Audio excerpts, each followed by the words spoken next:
a drag. I don't know what she's doing. I think she got a brand new bag. Mama, come here quick and bring me that licking stick. Mama, come here quick and bring that licking stick. Now look here, Judy, don't kill me.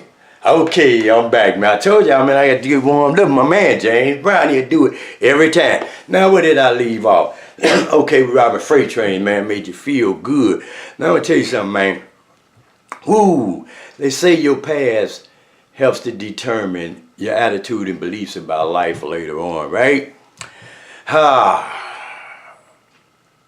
In order to free myself, I had to go back and face some embarrassing things about me, right? And then be courageous enough to admit it.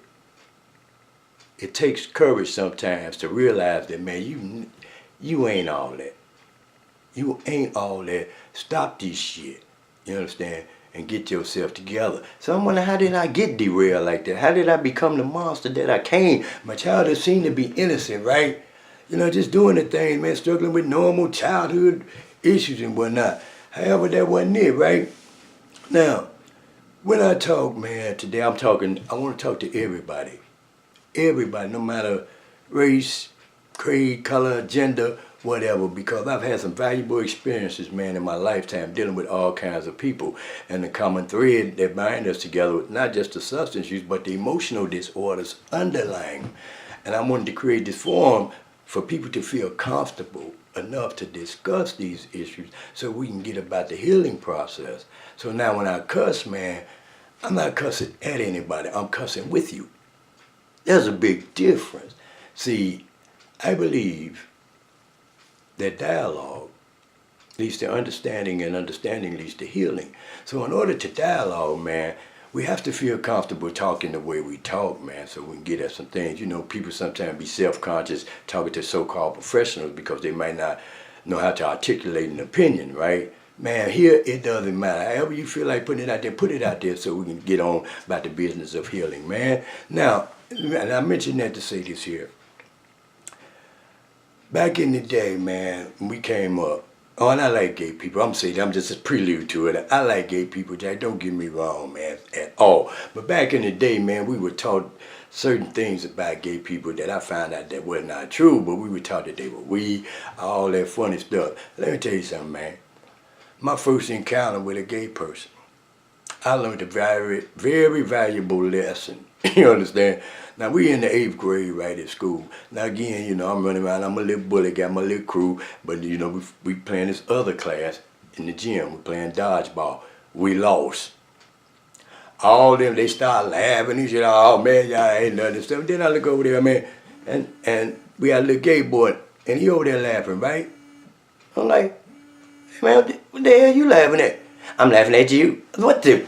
Man, so now and then his classmates egg him on and stuff, man, hey, man, don't take it. And so now I got to fight this dude, right? Because that was it was back in the day. You call somebody out, you got to go. You can't punk out, right?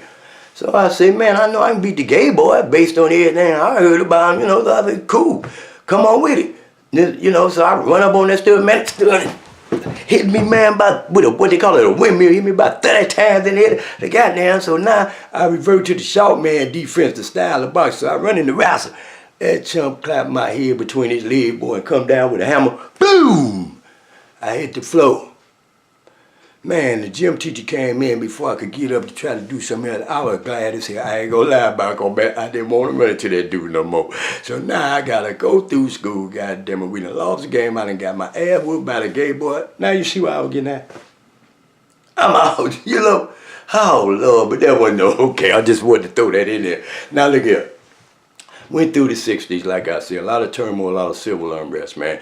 Everybody was mad at the government. You had white boys, you had gay boys, you had Indians, you had women. Everybody was protesting something. But then we had so-called, well, we did have leaders, you know, revolutionaries who would stand up. But assassination, man, became, you know, prevalent in the 60s. You know, we had the Freedom Riders, we had Medgar Evers, John F. Kennedy, Malcolm X, February 21st, 1965, I'll never forget that. Then we had Martin Luther King, oh man, Martin Luther King got killed, boy, you know, just tore up everything, riots, man. Then they killed Bobby Kennedy, and the Kennedy brothers, they say it was for the black cause, you know, that's why that hurt so much, you know what I mean?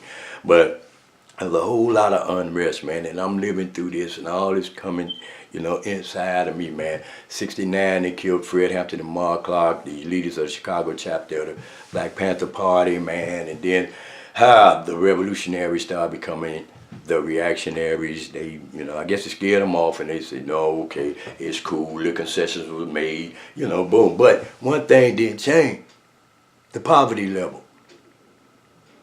The poverty level did not change. You still had a whole lot of poor folk in America trying to survive. And in order to survive, they took on these different types of personalities, or, you know, but I call them survival skills.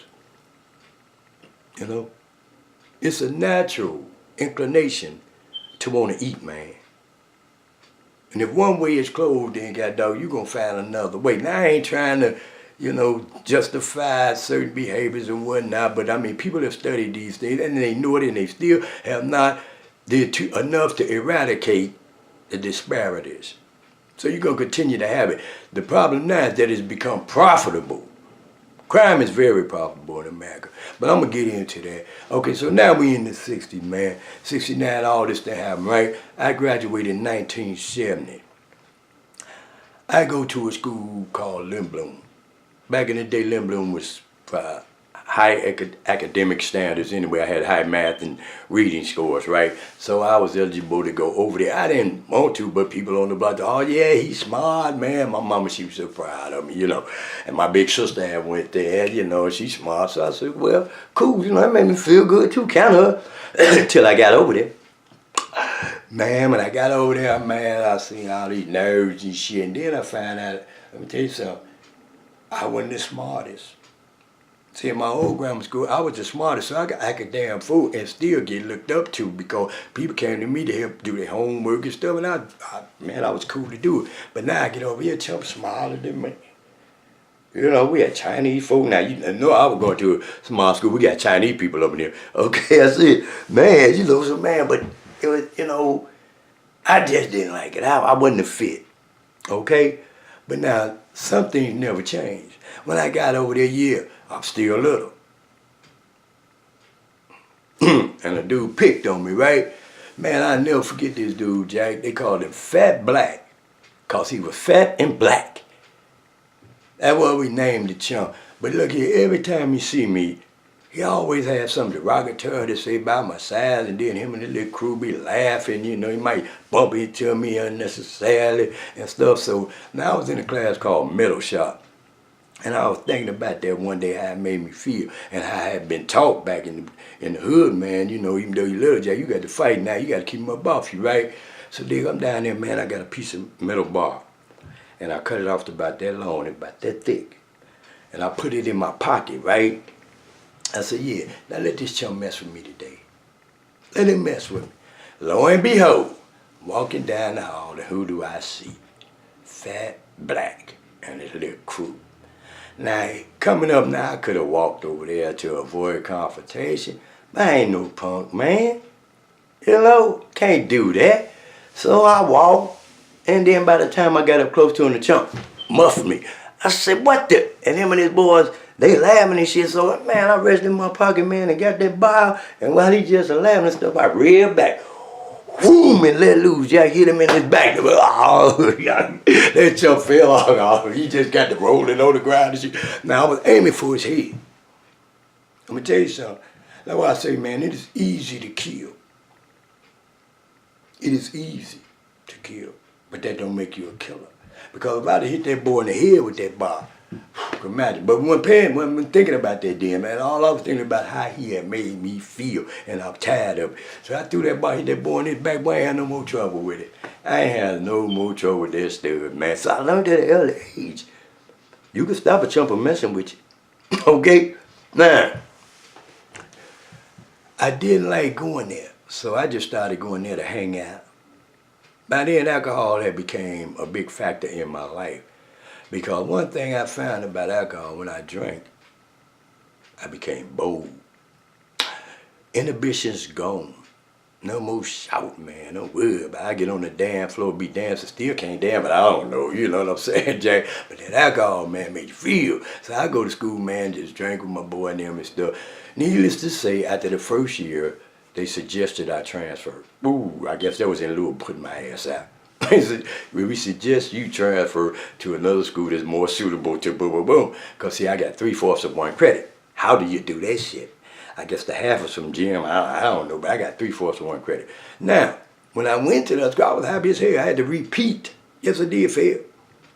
I had to repeat the same grade. But I didn't care, because now I'm over here with my homie now. And I feel good, right? And then in my first year, you know, I excelled. Hell yeah, I did it before. You know, that was cheap. I did this shit, so now what I done it one night. Second year, honors classes.